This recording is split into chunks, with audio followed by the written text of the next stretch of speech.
Hey guys, this is Andy from The New Divide. Today we are sitting at a coffee shop called Allegro Coffee Roasters. We are technically, and Aaron, you're from here. Technically, where are we? We are technically in, this would be, I don't even know, actually. What city are we in? Oh, what city? Denver. We're in Denver. This is Denver. North Denver. This is North an area, Denver. this area is called something. Tennyson. Tennyson. Well, we're on Tennyson Street, so I don't know what it might be. The region is. I don't know. There's a lot of small historical districts throughout here, so that are just like. We're in Denver. We're somewhere in Denver, and it's really cool.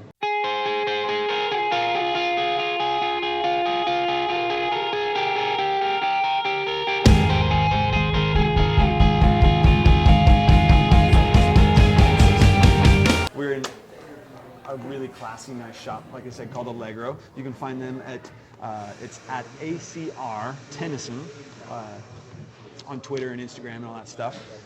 We are drinking coffee. No way. We're drinking coffee now. No way. Guys, we're drinking coffee. And got like a Steve flame. is having coffee with The New Divide. If you've never seen Steve before, we're going to let him kind of talk in a few seconds about what he does. But this is Steve Holt. You might recognize that name. We had a little conversation about that earlier. Yes. His business card literally has an exclamation point at the end of it. If you're excited about that, then you understand. We're not going to explain it. So. But we're it. sitting with Steve Holt, and we ordered their espresso flight. This is some phenomenal cold brew. Yeah. Well, Yeah. it's a coffee flight, so it's like one coffee brewed 3 different ways. Right. We've got an espresso. This was a slow. Who drank that? Aaron hammered that pretty fast. And then this is their nitro. Same coffee, 3 different ways, and it's really cool to see the differences. They use the Ethiopia Watona Watona Bulutuma? Bulatuma. No, Bultuma. Bultuma. I don't know. So we're fortunate to have this guy named Ashinafi Hailemariam. He is actually from Sidama. Wow. He is our chief operator at 90 Plus. So his grandparents, I believe, still live in Sidama huts. I don't know if you've seen a Sidama hut, but it's an amazing place to live. One in Sidama, it's probably one of the best coffee regions in Ethiopia.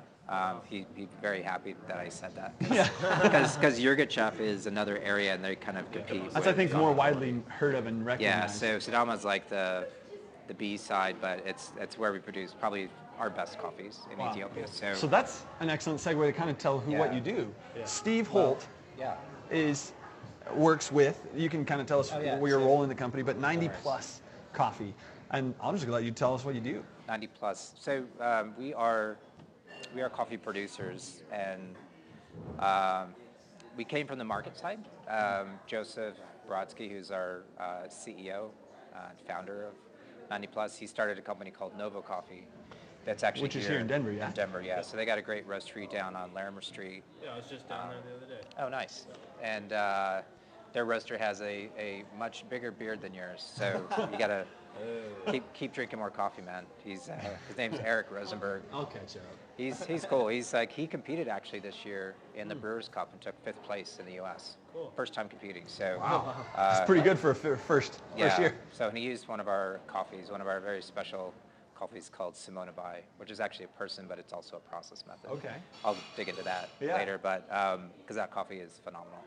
And so anyway, Joseph was actually, what's really funny that we're here because Allegro is what inspired him to which really gets into the long tail of it. Why we're 90 Plus is because he had a great coffee experience from Allegro. That's cool. He tasted this Harar coffee, which is really like tons of blueberry. Like just Harar has always been known for this blueberry, and this was magical back in early 2000. Yeah. And that's kind of disappeared. We haven't really found that coffee again. It's a Harar horse coffee, and it's and then he couldn't figure out why he couldn't find that coffee again.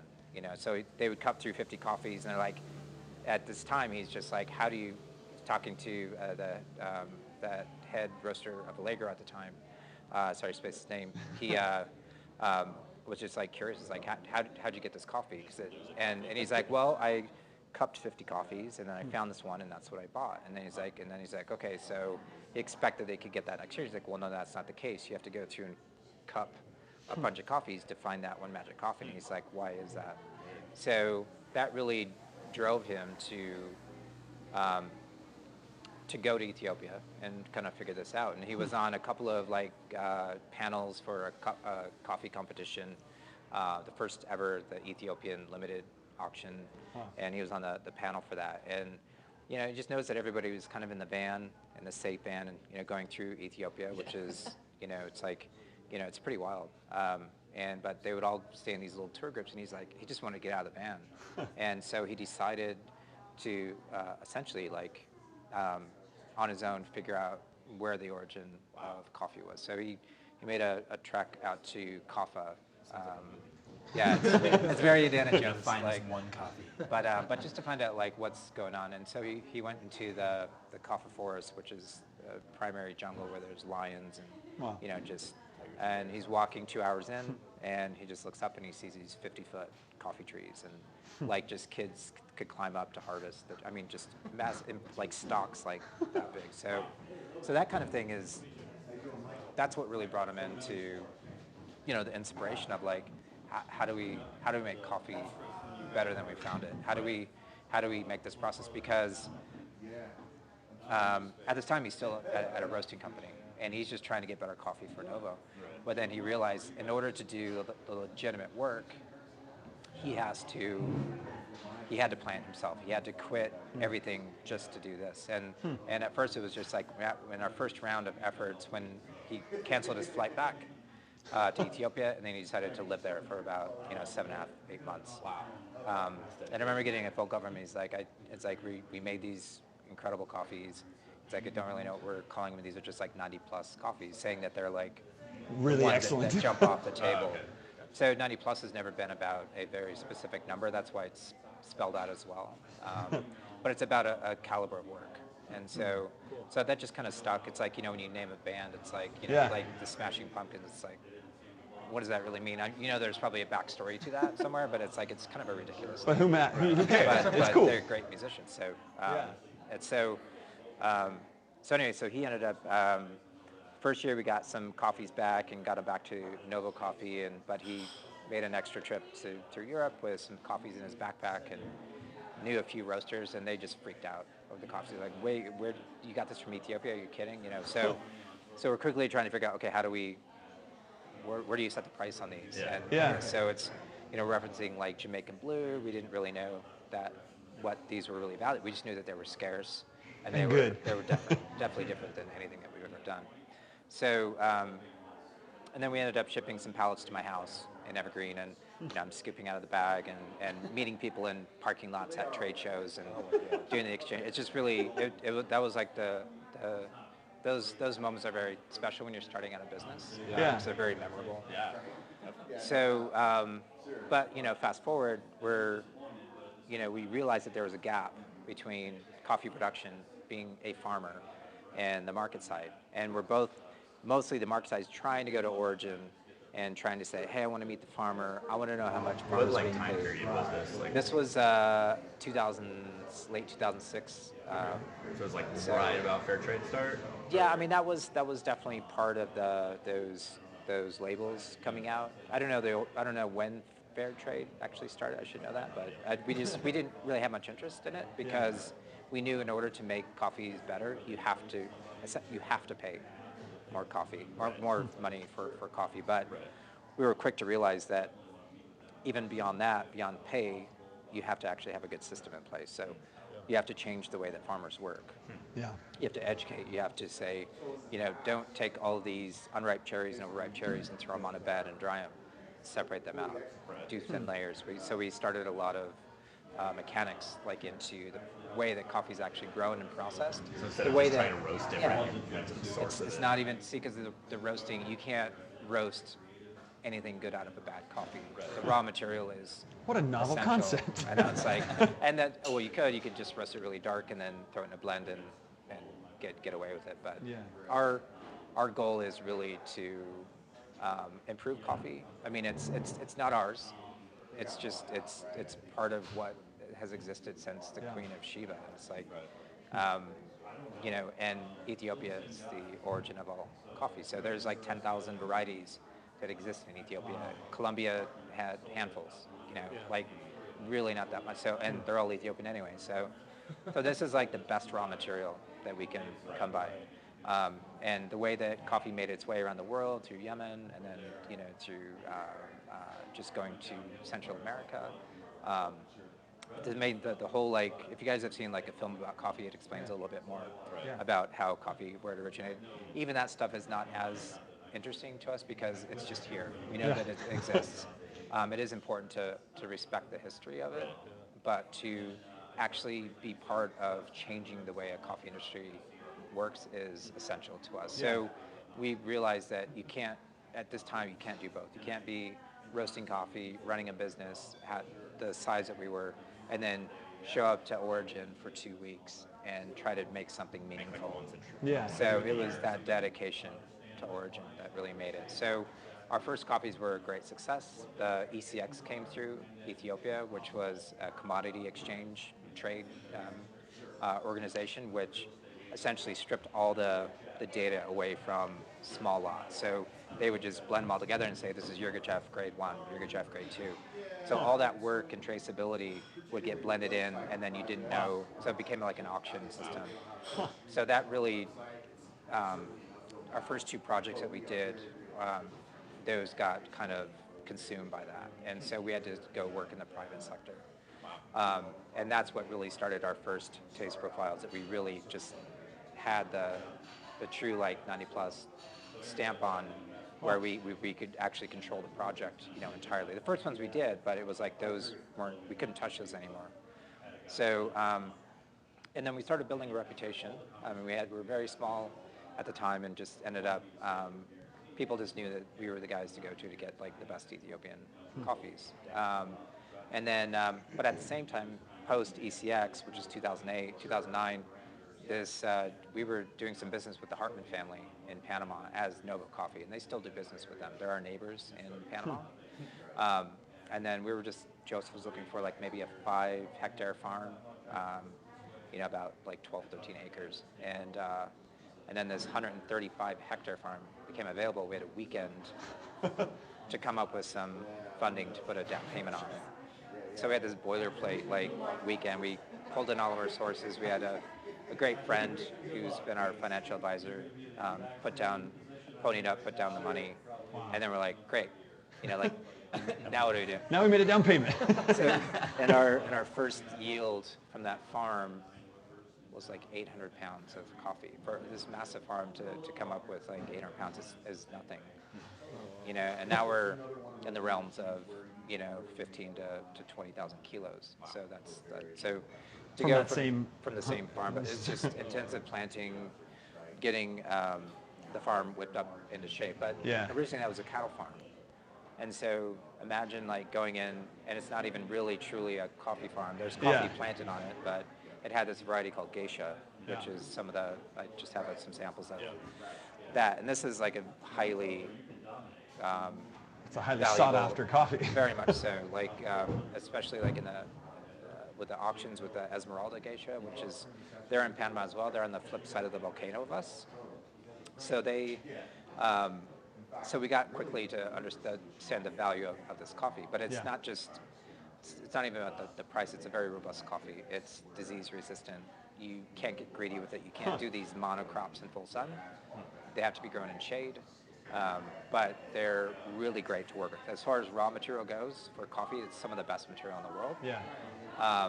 And there's a demand for it. And so essentially we do have the largest geisha farm in the world. We don't really promote it that way. We have a great canvas to produce great coffee. But the state of the farm was a cattle farm. So the ground's trampled. There's a lot of restoration that has to happen. So in the film that we have, it's really about farm transformation. It's how we took a coffee farm that was 1/3 understory, which a lot of that we can't even plant in because it's a protected forest.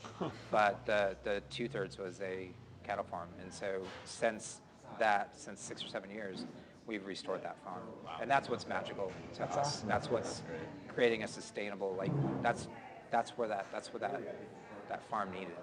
It needed that shade. That's what the coffee thrives in, and that was a big accomplishment, I'd say, from what we've been able to do and to affect an industry in such a way, but also to produce incredibly beautiful coffees. Like these coffees are, we're still blown away. Every time I cup these coffees, I'm just as excited as the first time. That's awesome. Because we're just like, I can't believe we're drinking this. Yeah. It's like, And it came from our land. Well, I'm And there's- excited to try it now, but we have to wait. How long Six- is it? You know what's funny is that you can cup it right out of roast Yeah. and get some really good stuff out of it, but the next day, within that short term, the next day, it goes fairly flat sometimes, and then you just wait for those to settle down a bit. It just puts out a lot of carbon, and it's just the oil. Just roasted these. 25 minutes ago. Yeah. So, and he's doing like a bunch of, he's Jay at Middle State Coffee. We've just brought him on to help us with sample roasting. So he was already running down some coffees and just for us to evaluate. We cup everything that we produce. So we've done, tons of batches of small lots that come in from that day. We evaluate them intensively. I mean, we're very meticulous about processing. I'd say out of anything, we really know how to manipulate the drying cycle of coffee to make them taste a very specific way naturally. So it's depending on the processing method. So a lot of consumers don't know all these details, like even that coffee is a cherry and it's not a bean, it's a seed, and Most people don't know. Yeah. and that it actually grows in understory, and that Ethiopia is the birthplace. There's just so much that consumers don't know, right? So how do we translate this message to the consumer? Because That's kind of our goal too. Is right, like, right. Teaching Get about people to spend 50 more cents a cup and see what that does on the farm. Yeah. It's because coffee has always been treated as a commodity. Right. It's been beaten down. I don't know. It's just in the 50s, 60s when it's just like, it's your everyday freak-out, and then people are going convenient like instant coffee. If you Google some of the 50s, 60s like coffee commercials, they're fairly like sexist and like just it's really even your wife can do it. they're- Type of thing. yeah, it's like the husband scolding your wife because she doesn't know how to make good coffee. Yeah. It's just I hilarious. feel like I've seen those. The Sankas or the Wow. the Fresh and Perk commercials. It's funny, but as a global community, it's coffee's like music. I mean, it's easy to understand right off the bat. It's easy to have a bad experience. Yeah. But it's also easy to find that magical experience. But luckily, people already know what bad coffee tastes like. So like we find that a lot of the time, if like we can talk about it and show them and stuff, but once they actually taste it, it's so much easier to change their minds about like how different it can be. Throw it on the table against something that they're used to drinking. Right. And some people might just be like, you know what? There's a transition period. They might be really used to like, really, really dark roasted coffee. Yeah. That might be at the commodity level. Right. And they're putting milk and sugar, and that's their thing. It's like, cool, like taste that coffee with them and understand it. And then you can gradually get them to understand like this coffee you should be paying more for coffee in general. Just that's what that's a big part of our message right now is that it's a taste experience with service backing it. It's not as much about the roaster, the espresso machine, the trendy bar, the fact that somebody's doing this kind of brew method. Yeah. All that stuff's great. We're all introverted into that. We love doing that. We geek out over that, and that's fun. Yeah. But we feel that it's about the taste experience, and it's about providing a memorable taste experience so that customer service is just put into that. And there's a gentleman by the name of Matt Perger who's in Australia. He works with St. Ali in the Century Lab. And we just, they're a fantastic company. We just spent some time with them in Australia. And he went to this Milan, it's called Host. It's a big coffee equipment show, hotel show. And La Marzocco, who's which they have here, manual machines. And he comes out and says, the barista is dead, essentially, for the ones that are manually trying to create that consistent taste experience through a machine that has human interaction. So he was really pushing the fact that machines are going to get to the point where it's super automatic, but they're going to be fantastic because they can replicate coffee much better than a human interaction. And A lot of people are starting to use even batch brewers. Yeah, so batch brewers like G&B Coffee with Kyle and sorry, I forgot his name. I should know his name. Kyle. We won't and, fault you. We just competed in the U.S. Charles and Kyle, yeah, from GMB. Great. Okay. They dialed in a batch brew like no other. And that's just like a machine that's consistently brewing coffee. So same with an espresso machine. So his whole point was that, the lack of service, barista with their head down, making a drink, but you're not going to get that same taste experience. Right. So he said, eliminate that, get a machine that can replicate, because that's much better than the human interaction, and then take that time and spend more time with the consumer, buy better coffee.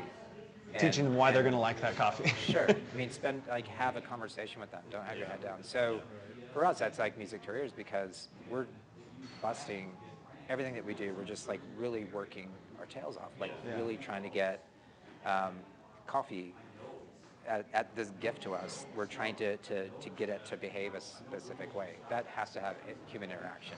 That's a place where you can't have a machine come through yet and process coffee. I mean, it's very day by day how the coffee's coming in. So we're working really hard to get that to where it's a raw material, and then it goes into the roaster and the espresso machine or manual brew and to the consumer. And so these parts can be automated. These parts can be refined, because it's a very mechanical process, right?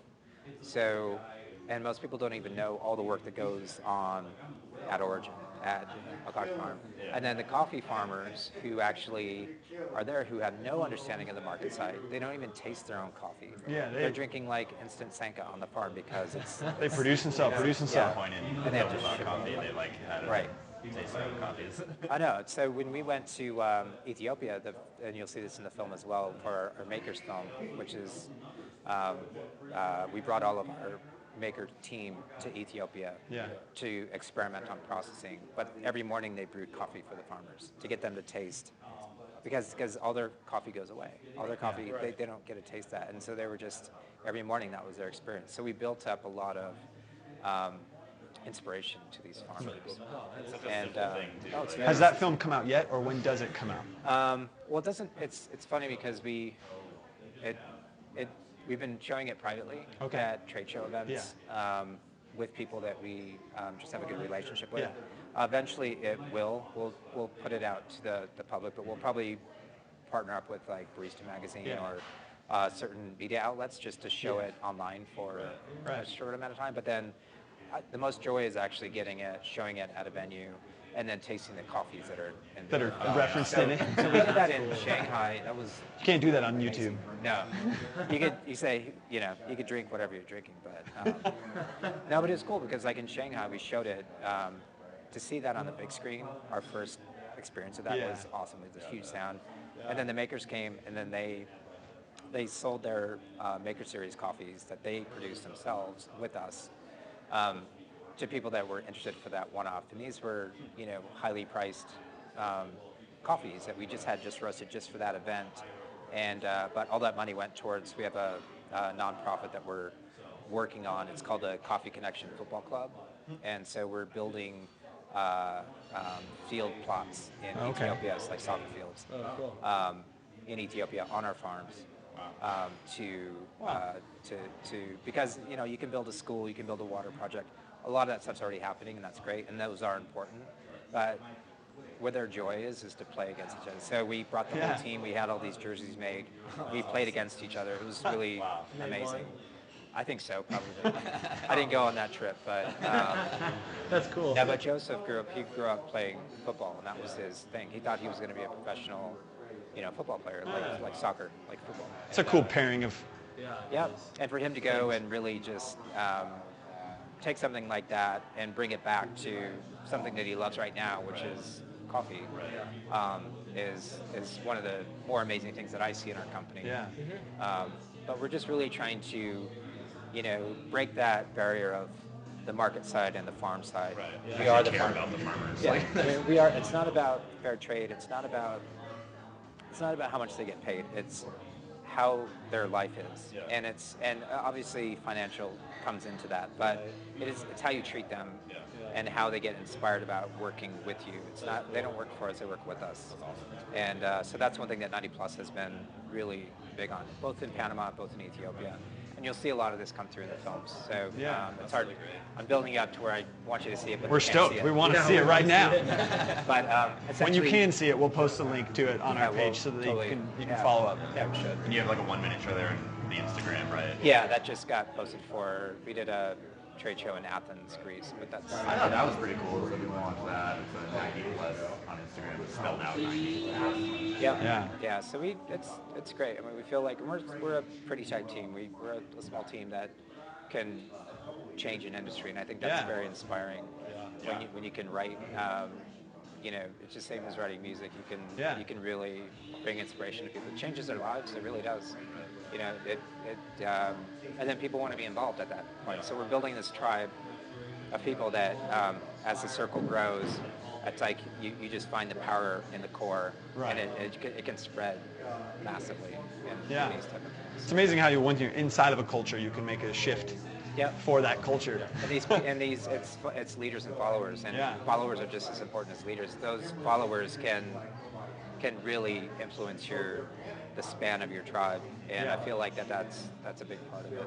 And I for what I do with 90 Plus, I do a lot of the creative work, a lot of the brand strategy behind it. Yeah, your card says Steve Holt !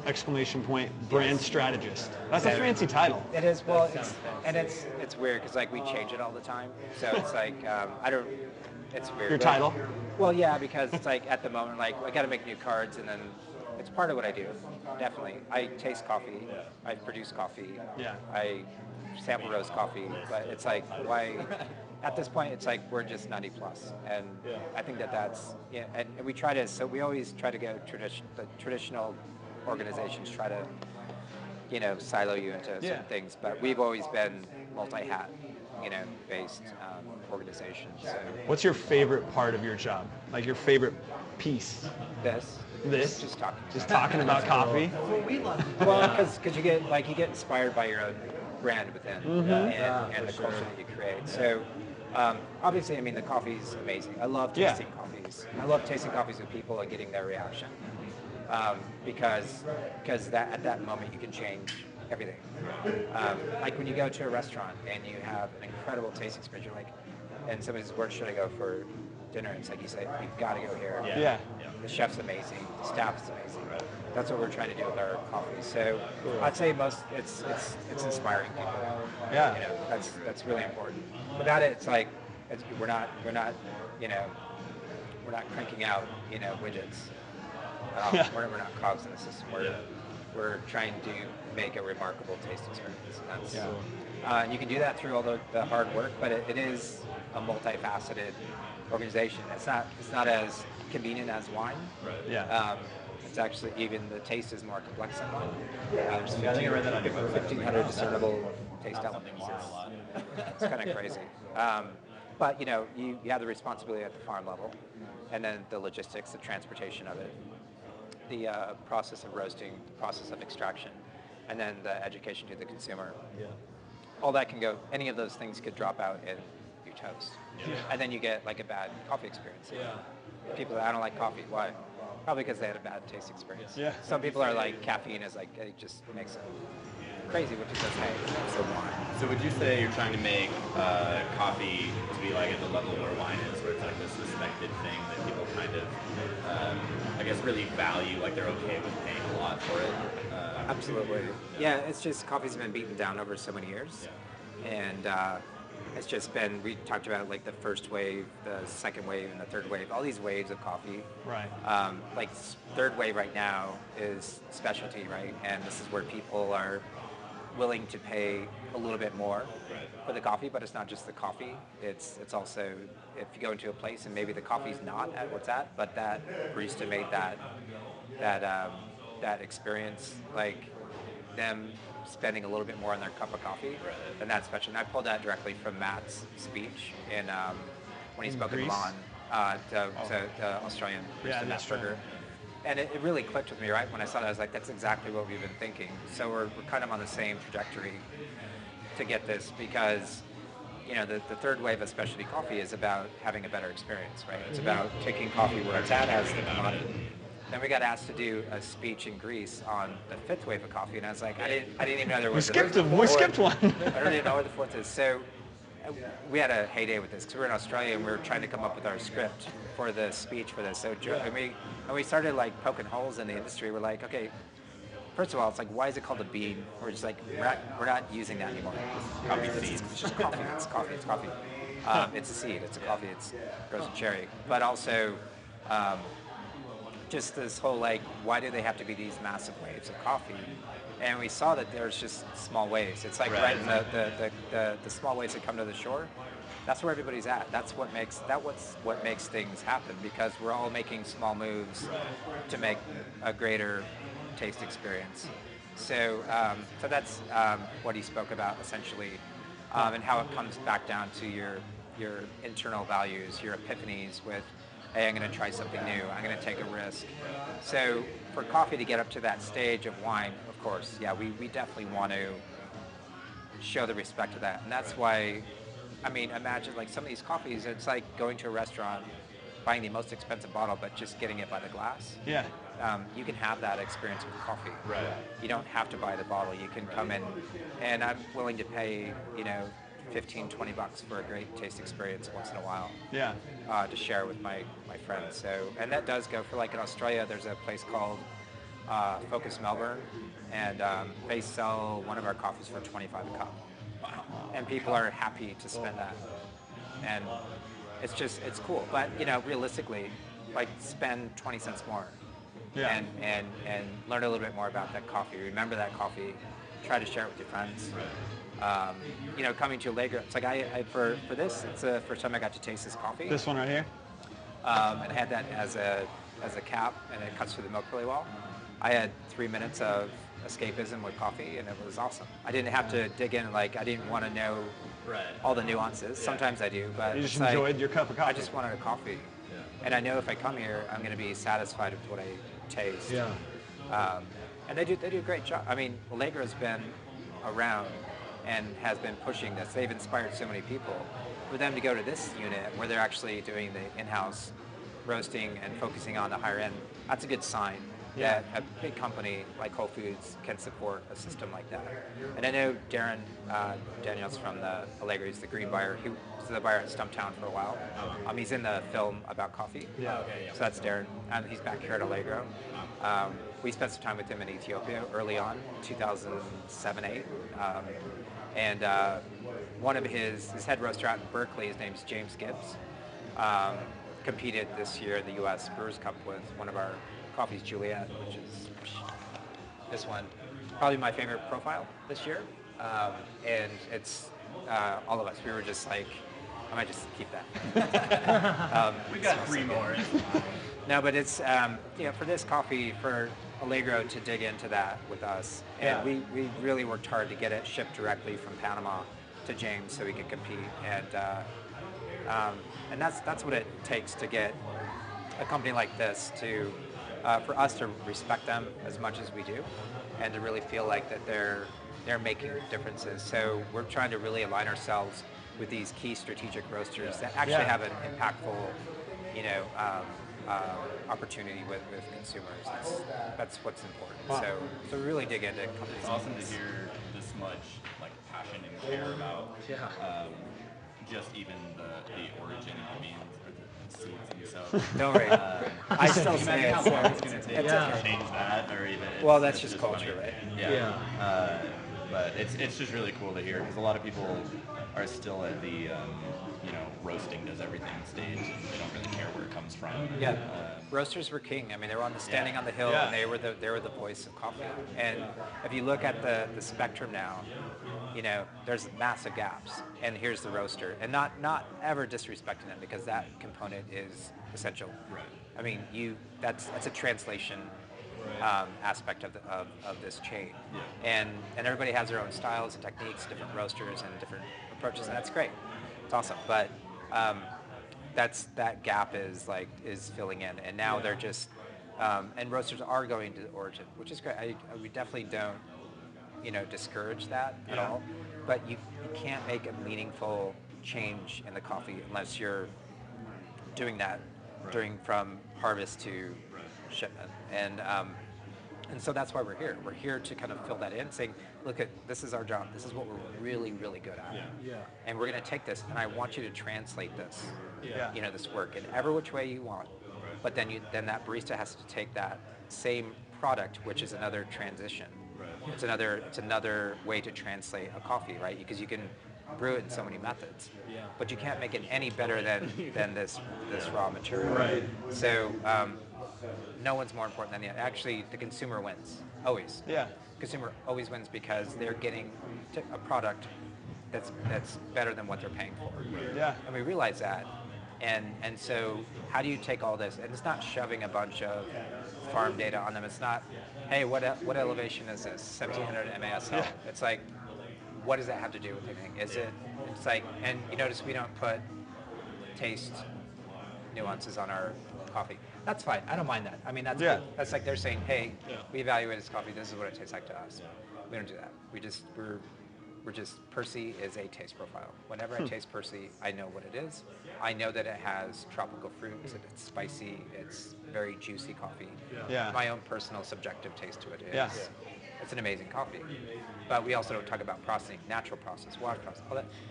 It's not relative until that consumer gets the habit of having a memorable taste experience Yeah. and remembering what the heck the coffee is named.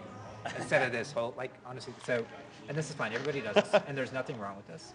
But it's to get the pronunciation of that, Bultuma, especially it's like, well, cool, they're showing respect to the origin. And I think that's fantastic. That's great. This But- just says 90 plus geisha estate, Panama. Panama. So we're giving some basic information. Kind of makes it easier. It makes it simpler. I would even take out geisha because it's like people have preconceptions of what geisha is. Yeah. And I've had bad geisha and I've had really incredible geisha, but we're just because that's the name of our estate. That's the only way it's on there. But Juliet is a story. There's a reason why we called it that. I'm always humbled that I get to name our coffees because it's usually based off of a taste experience or a story or people.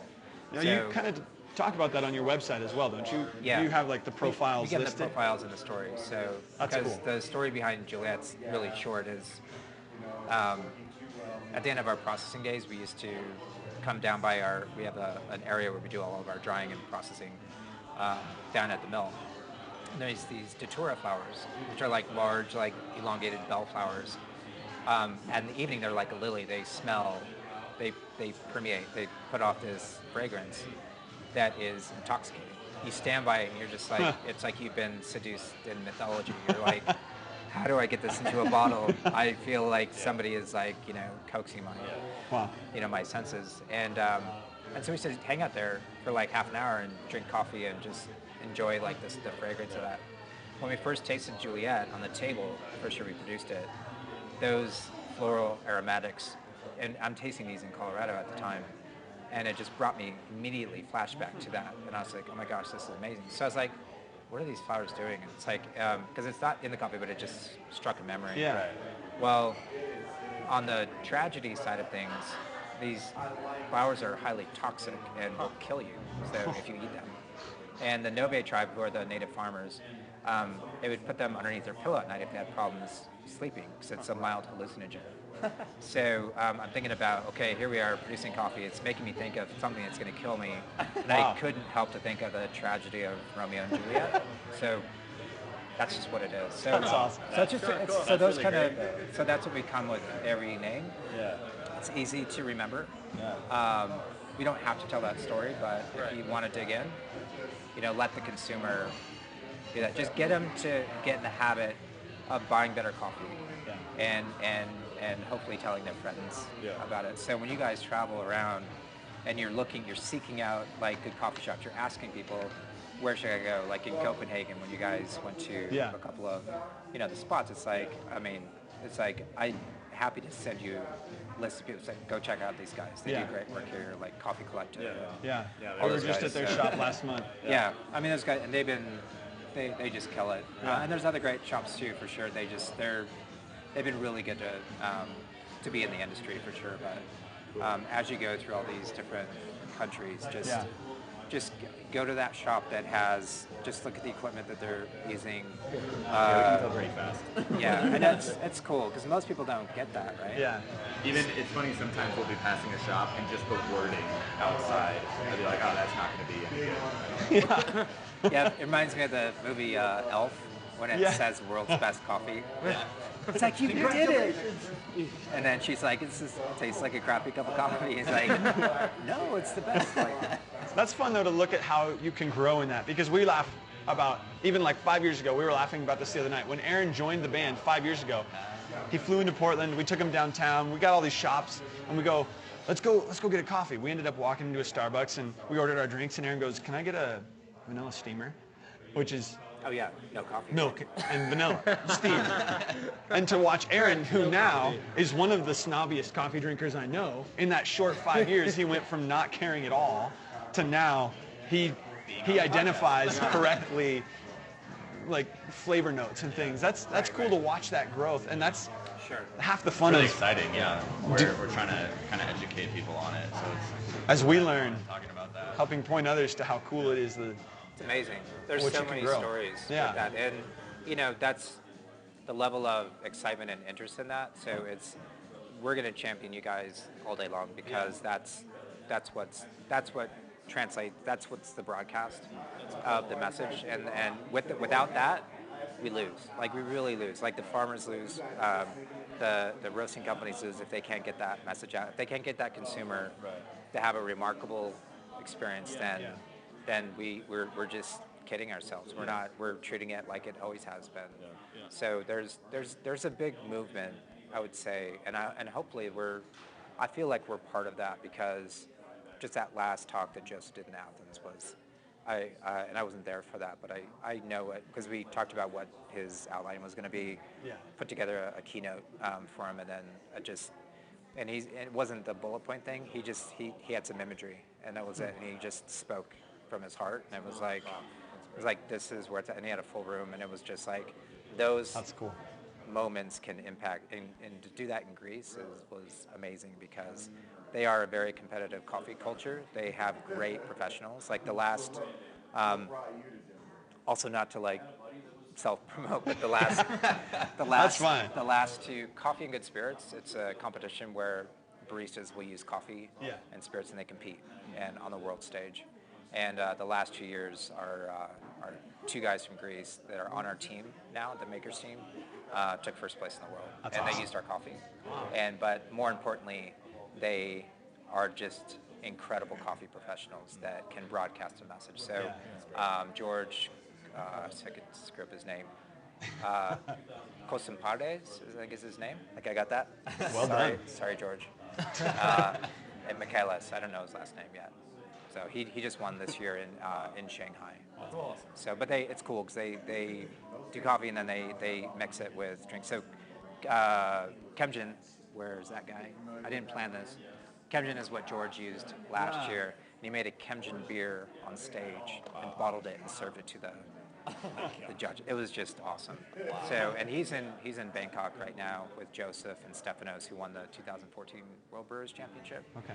And they're representing our brand like no other. Like, Yeah, and I these makers are amazing. That's funny because it tells us that you guys are like legit if you've got, world champions using your copies. It's like, oh, okay, they do know. Kind of know what we're doing. But, and then on the flip side of that, there's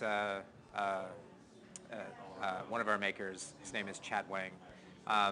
He is, I forgot all of his degrees. It's in biology. Wow. He's got, he The went to fact school that in you the said I UK. forgot all his degrees Yeah. just says enough right Never there. mind then. It's fine. Smart kid, young. It's his son, his father is actually our main distributor. Name is Jason Wang. He runs a company called Jazz Cafe. And he's what's really pushing us into China right now. But his son he came back he was in the UK for a while, Harvard educated, came back and got into coffee. And this was he's actually Taiwanese. And we rallied around him. We just got him, he went through a Q grading course, which is just qualifying yourself as a coffee quality professional.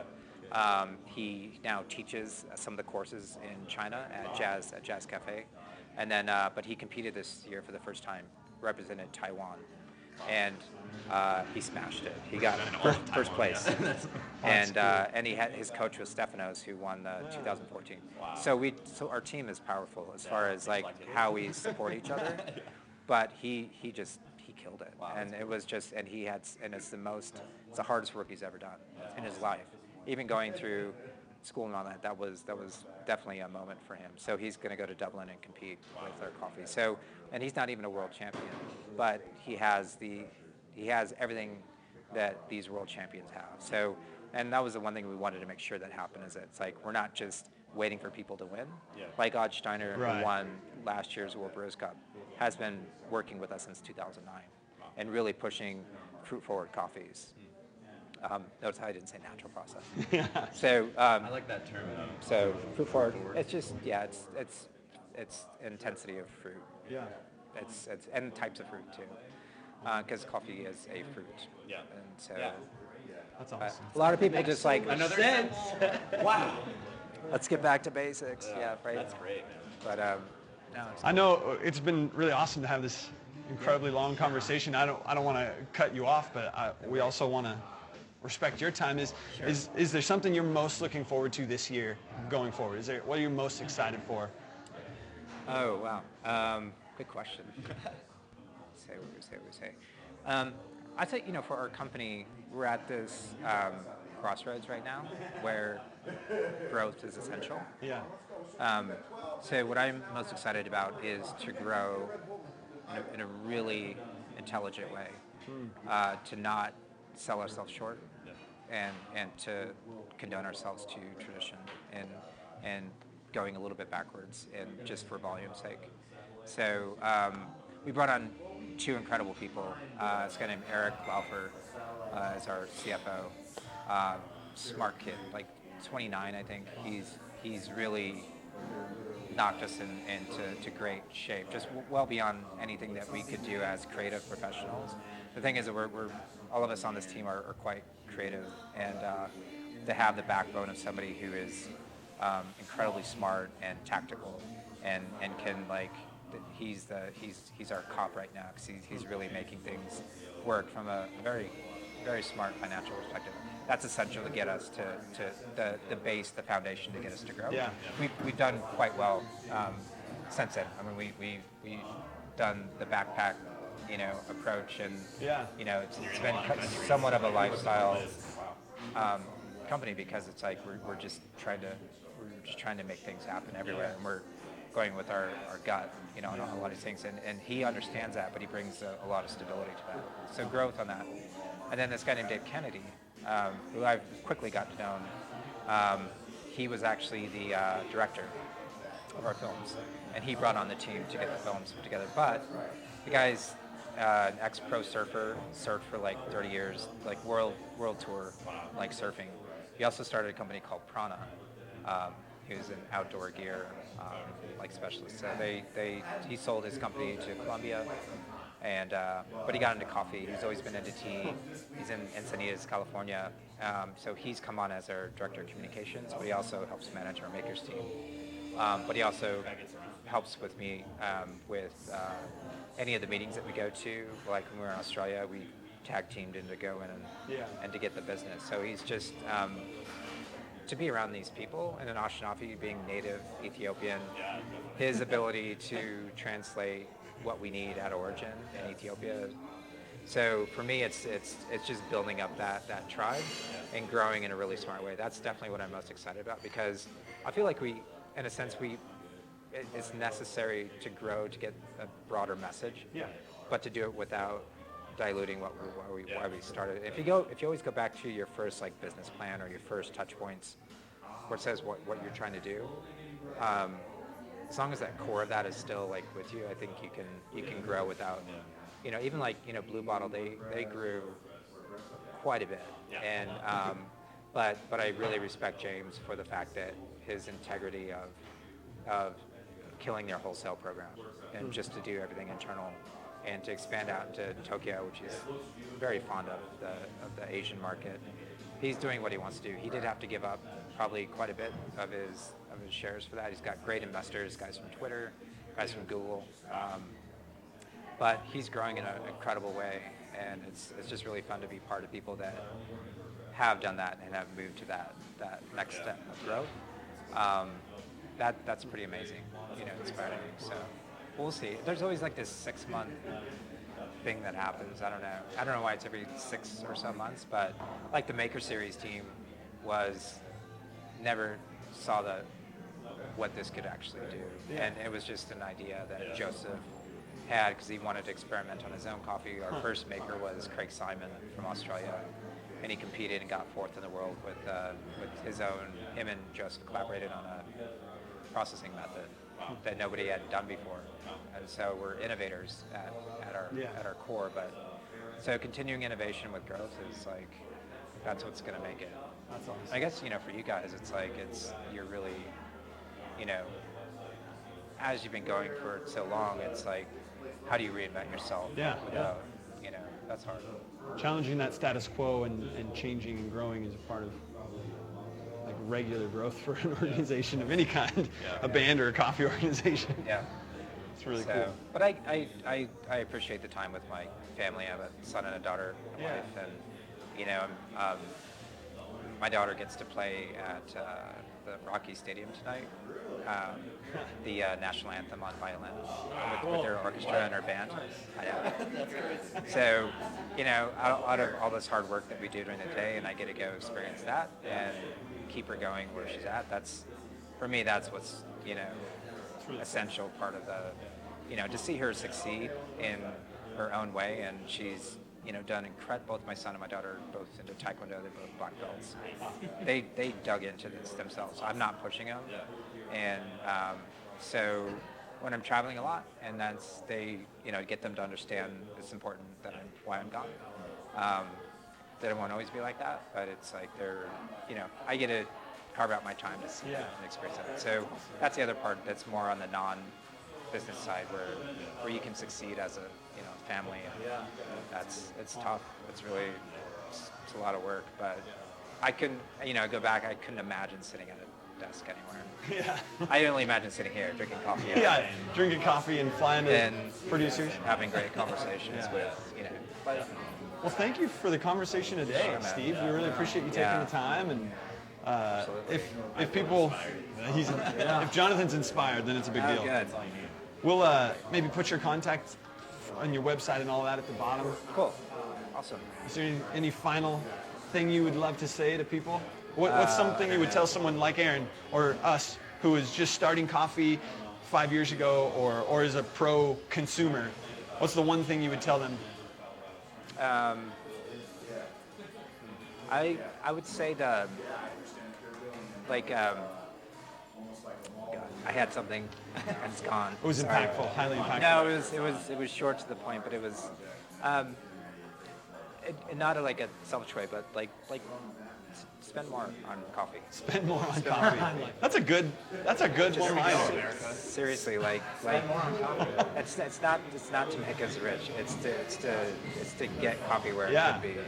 Yeah. It's to be respectful of That's of awesome. all the work that goes into it. And there's a lot of work that goes into coffee. And spend more for the luxury items, these small luxury points. When you go see a concert, when you go and those artists are pouring their hearts out, it's like, man, just throw them a bone. Like really, you know the hard work. It's like it's amazing. It's so hard. So and the only reason why is because it keeps you going. It's just fuel in the tanks. So That's awesome. So, You heard it, guys. Spend more on coffee. spend more on coffee. Steve, thank you so much for having coffee with The New Divide today No worries, man. at Allegro Coffee in Allegro. Denver, Colorado. We